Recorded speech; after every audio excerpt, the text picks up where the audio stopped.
Buenos días a todos. Voy a hablar de un tema que ha cautivado bastante mi atención en el mundo del derecho procesal, que tiene que ver con las medidas cautelares. Son unas reflexiones bastante sencillas. En la medida en que esta sea una exposición muy sencilla, habré cumplido mi propósito. En la medida en que me enrede, no habré cumplido mi propósito.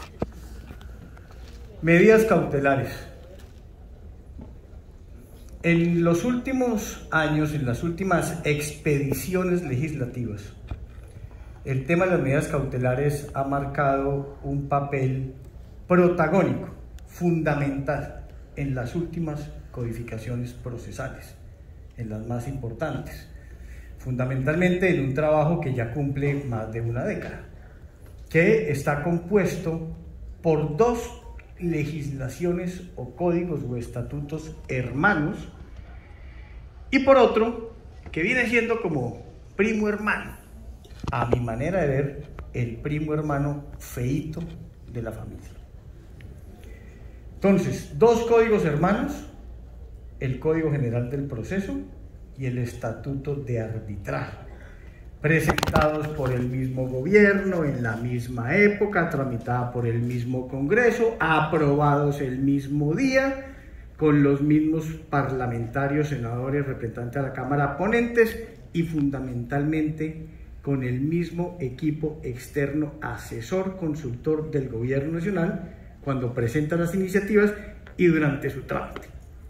Código General del Proceso y Estatuto de Arbitraje, Ley 1563 del año 2012, Ley 1564 del 2012, 12 de julio del 2012.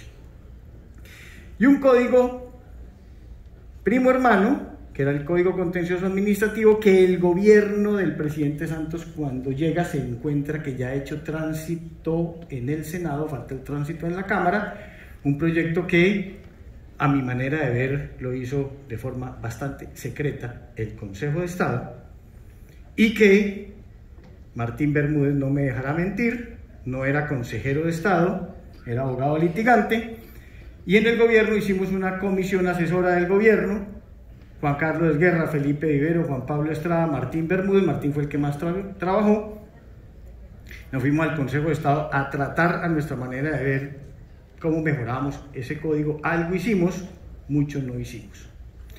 Pero al final, esos tres códigos tienen dentro de las características, muchas de ellas comunes a esos tres códigos, a esa familia de códigos, tienen que ver con uno de sus aspectos fundamentales, la cautelaridad, es decir, la apuesta del legislador para darle al juez la posibilidad de decretar medidas cautelares. Y entonces le dice, hay un catálogo de medidas cautelares, pero más allá de que sea importante el catálogo de medidas cautelares, lo que le dice es una regla general: usted decrete cualquier medida cautelar que cumpla seguramente unos requisitos. Entonces, más allá de la tipificación de unas y unos requisitos particulares para unas, al final manda un mensaje de política pública de administración justicia, que es: señor juez, usted puede decretar medidas cautelares. ¿Cuáles? Cualquiera, cuando se reúnan ciertos requisitos, nominadas, innominadas, típicas, atípicas. Es decir, usted, juez, tiene la posibilidad de que le pidan medidas cautelares y tiene la posibilidad de decretarlas. Entonces, en ese ámbito vamos a hacer unas pequeñas consideraciones generales. Yo voy a plantear 4 preguntas al final, pero para poderlas plantear tengo que decirles algunas cosas antes de las preguntas. A mi manera de ver, hay muchas clasificaciones de las medidas cautelares. A mi manera de ver, hay dos medidas cautelares, dos tipos de medidas cautelares. Unas que obedecen al concepto aquel que nos sabemos de memoria para todos los exámenes de derecho procesal y el preparatorio. Cuando le preguntan ¿qué es una medida cautelar? Una medida cautelar es aquella decisión, aquella medida que adopta el juez con el fin de garantizar el hipotético cumplimiento de un fallo judicial. Y entonces por lo general le ponen a 1.5 si dice eso. Yo pondría de nota 2.5. Porque esa definición no cobija sino un tipo de medidas cautelares. Es decir, ciertamente hay unas medidas cautelares que se decretan con el fin de garantizar el cumplimiento del hipotético fallo judicial que después habrá de dictarse. Pero no son todas. Quedan unas muy importantes. Unas, fundamentalmente, iba a decir modernas, pero no, porque de este tipo también hay unas muy antiguas. Pero digamos, la modernidad de las medidas cautelares apunta a ese tipo de medidas cautelares, que no las he mencionado, que son las segundas, que no pretenden garantizar el hipotético el cumplimiento del hipotético fallo que se dicte en el futuro, sino que pretenden anticipar materialmente el fallo. Anticipar materialmente el fallo. ¿Qué quiere decir eso? Que en la práctica hay una confusión, una identidad entre la medida cautelar y la pretensión. Entonces miren ustedes, un ejemplo. Medida cautelar: que se prohíba a la sociedad demandada del pirata S.A. utilizar como marca el signo distintivo Pepito o cualquier otro similar para distinguir productos de la clase 25 y la clasificación internacional de NISA, prendas de vestir, calzado, artículos de sombrerería. Esa es la medida cautelar, proceso de infracción marcario. Medida cautelar. ¿Y cuál es la pretensión? Pues la misma, idéntica. No hay ninguna diferencia entre lo que se pide como medida cautelar y lo que se pide como pretensión que habrá de resolverse en el fallo. Es decir, la pretensión y lo que diga el fallo será calcado de lo que dice la medida cautelar. Es idéntica, idéntica. Por eso anticipa materialmente. La medida cautelar anticipa materialmente el contenido del fallo. Y entonces, ¿qué se requiere para que eso pase? Las 3 P's. Primero, poder. Poder del juez. Un poder inusual del juez, extraordinario del juez, que le permite en cualquier momento, incluso desde la misma demanda o a veces desde antes, hay procesos que lo permiten hacer antes, le permiten anticipar lo que habrá de resolver materialmente en 2 años, pero lo resuelve hoy, no en 2 años, o sea, lo resuelve hoy y después lo resuelve en 2 años. Entonces, un poder enorme del juez. La primera P, poder. Empoderamiento del juez. La segunda P, pensar. Pensar. Estas medidas cautelares que anticipan materialmente el fallo son una invitación al juez, que al final es el que las tendrá que decretar o negar, para que piense. Para que piense, no es que sin mayores elucubraciones, no, con muchísimas elucubraciones. Y necesitamos que tenga muchas elucubraciones y que piense. ¿Por qué? Porque es que la decisión que va a tomar no es de poca monta. La decisión implica tomar hoy una decisión con carácter provisional, que es la misma que materialmente va a tomar después, 2 o 3 años después. Imagínense eso. Entonces necesitamos que el juez piense. No es que si el juez piense, no es que si el juez piensa, pierde. No, si el juez piensa, gana. Son medidas cautelares caracterizadas porque es una invitación a que el juez piense. Y lo tercero, la tercera P, prejuzgamiento. El juez que decreta una medida cautelar hoy, que es idéntica materialmente a lo que habrá de resolver durante 2 años, está prejuzgando. Tan está prejuzgando, porque claro, ¿cómo no va a prejuzgar? Si esto lo tiene que resolver en 2 años y lo resuelve hoy, pues la medida cautelar es de prejuzgamiento y la resolución de la pretensión de sentencia es de juzgamiento. Aquí prejuzga y aquí juzga. Lo que pasa es que el legislador lo ha autorizado para prejuzgar. Y la forma en que el legislador lo ha autorizado para prejuzgar es a título de negación de lo evidente. El legislador dijo, me toca decir que eso no es prejuzgar. Para que nadie quede dudas de que puede prejuzgar. O sea, una cosa, ¿está prejuzgando? Sí, pero el legislador dice, no es prejuzgar. Entonces nadie se puede inventar que está prejuzgando. Entonces es un prejuzgamiento autorizado. Muy bien. Hay medidas cautelares, este tema sí que es importante. Hay medidas cautelares, yo no sé si esta clasificación exista o no. Seguramente no es de Calamandrei, no sé ni dónde la saqué. Pero miren, hay dos tipos de medidas cautelares. Unas automáticas y otras no automáticas. Miren lo fácil. Automáticas y no automáticas. ¿A qué nos referimos? Hay unas medidas cautelares en donde uno simplemente pide la medida cautelar. La pide. El juez prácticamente no tiene que verificar nada y la decreta. Proceso ejecutivo, pido el embargo de bienes del deudor. Automáticamente lo decreta. Y hay otras que no son automáticas, en donde el juez, el peticionario tiene que cumplir unos requisitos, tiene que dar unas explicaciones y el juez también tiene que analizarlas y al resolver, pues resuelve basados en unos requisitos que tiene que él acreditar que están cumplidos para poder tomar la decisión cautelar. Entonces hay automáticas y no automáticas.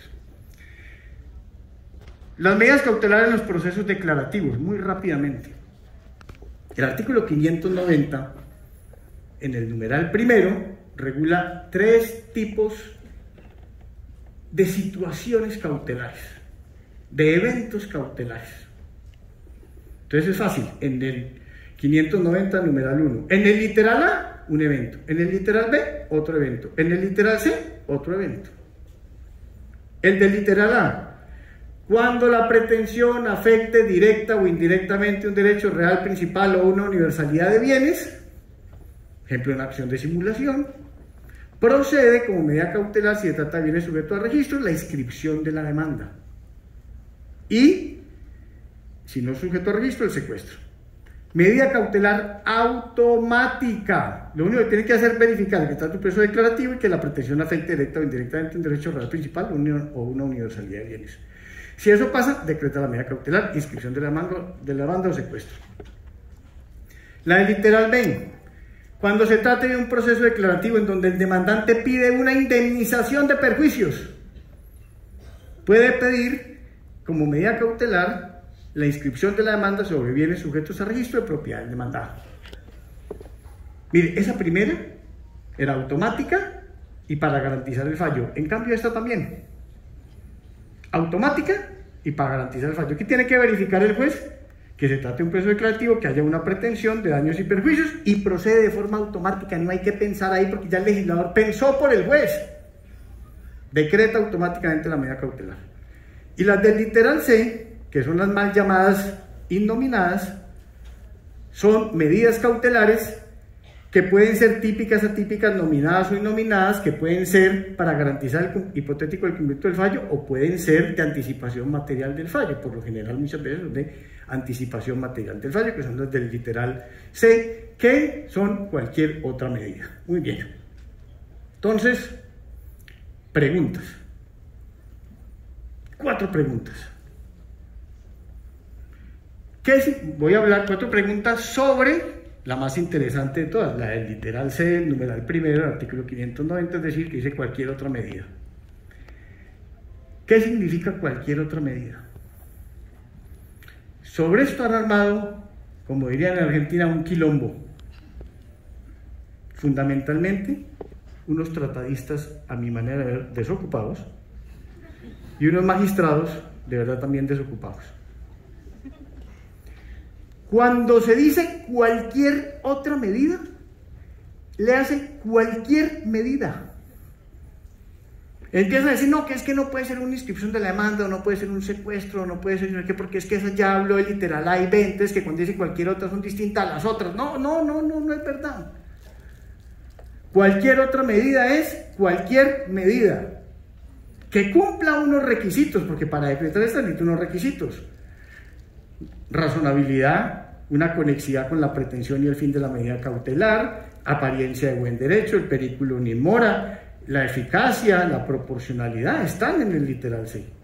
Entonces, cumplido ese requisito, cuando dice cualquier otra medida cautelar, es cualquier medida cautelar, punto. ¿Un embargo? Sí, un embargo.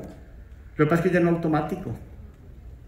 Ya tiene que acreditar para el caso concreto por qué es que cautelarmente debería poder proceder. En el caso particular es embargo.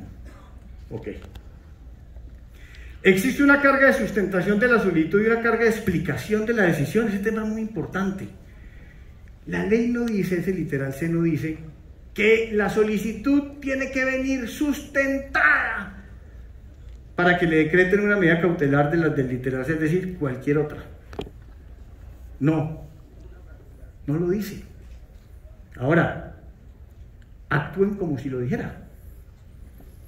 Porque si ustedes necesitan que el juez para adoptar este tipo de medidas cautelares piense, elucubre, se quiebre la cabeza pensando si toma la decisión de anticipar lo que va a resolver en 2 años, anticiparlo hoy, pues le tienen que ayudar al juez. Que usted le dice, señor juez, mire, el literal se dice que son estos requisitos, entonces la medida es razonable, tiene conexidad, apariencia de buen derecho, usted inviértale a la solicitud.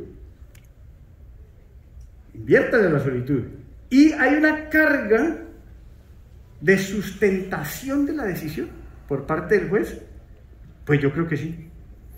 Porque el juez sí está en la obligación de explicarle a las partes del proceso por qué se atreve a prejuzgar. Cuando yo diga, yo estoy invitando a que decreten medidas cautelares, no se asusten con el prejuzgamiento, es una forma para que me entiendan. Entonces, el juez que va a tomar una medida que puede confundirse o que equivale a un prejuzgamiento, por transparencia, por solidez de su decisión, a mi manera de ver, tiene la obligación de explicar que esos 7, 8, 9 o 10 requisitos que establece la ley para poder decretar ese tipo de medidas cautelares se cumplen en el caso concreto. Porque además también será la posibilidad de poderlo controvertir vía recursos por parte de la persona afectada, porque no estamos en presencia de una medida cautelar automática, sino no automática. ¿Cuál es el procedimiento más racional para fijar y decretar la caución? Este tema sí que es interesante. Parecería ser, eso ya está en el numeral segundo del artículo 590, que el procedimiento, y es el que utilizan el 95% de los jueces, salvo una autoridad que en Colombia lo hace perfecto, a mi gusto, que se llama la Delegatura de Asuntos Jurisdiccionales de la Superintendencia de Industria y Comercio. Lo hace perfecto. ¿Cuál es el tema? Usted pide una medida cautelar innominada. Entonces, por ejemplo, miren la medida cautelar que yo les decía, que se prohíba a un empresario utilizar un signo distintivo para identificar unos productos. Eso puede causar, obviamente, perjuicios enormes al titular del derecho marcario. Entonces, dice la ley que para decretar la medida cautelar hay que previamente fijar caución. Sí, eso lo dice. Pero es un procedimiento que está mal diseñado y que los jueces deberían estar en posibilidad de corregirlo como lo ha corregido la superintendencia. Dice, la superintendencia dice, no, usted me ha pedido una medida cautelar, me ha justificado la solicitud de una medida cautelar, y yo, lo primero que le voy a decir a usted, antes de ponerlo a fijarle una caución por 10.000 millones de pesos, y que usted tenga que ir a una compañía de seguros y a un banco y etcétera, para cuando la traiga, después decirle que no se la decreto, y le tocó pagar una póliza, y no se la decreté. Entonces lo primero que yo le voy a decir a usted, señor demandante, es si le voy a decretar a su favor la medida cautelar. Y le voy a decir si le voy a decretar la que me pidió o una que yo tengo la posibilidad de modificársela. Y cuando usted sepa, ahí sí vaya y preste la caución. No lo voy a dejar enmesado diciéndole que previo a resolverle, le fijo una caución de 10.000 millones de pesos para cuando me la traiga le niego la medida cautelar. Eso no está bien. ¿Ok? Entonces, ¿qué hace la superintendencia? La superintendencia primero decretaba la medida cautelar y ordenaba la fijación de la caución, y la caución era un requisito para la materialización de la medida cautelar. El Tribunal Superior de Bogotá regañó a la super. No, que es que ese procedimiento no puede. Entonces la super, ¿qué dijo? Ah, bueno, entonces vamos a hacerlo más o menos igual, pero distinto. Entonces vamos a sacar un auto anunciándole al demandado, al demandante, que le vamos a decretar la medida cautelar. Te sale un auto y le dice, hemos estudiado la solicitud, la es procedente y nosotros le vamos a decretar la medida cautelar esta. Traiga una caución, trae la caución y después se le decreta y dice, como se lo dije en auto anterior, pues se la decreto. Al final lo mismo, ¿ya? Pero es el procedimiento lógico. Y por último, pueden decretarse audita parte debitoris, es decir, 30 segundos. Es de la esencia de la medida cautelar que las medidas cautelares se decreten inaudita parte debitoris, es decir, sin oír a la parte contraria.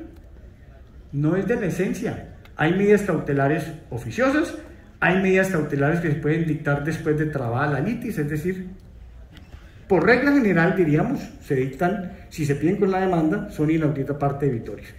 Muchas veces, en el ánimo de decretar medidas cautelares y garantizar una tutela efectiva del derecho de forma anticipada, cuando la autoridad tiene dudas sobre si va a decretar la medida cautelar o no, quiere decretarla, pero tiene temores,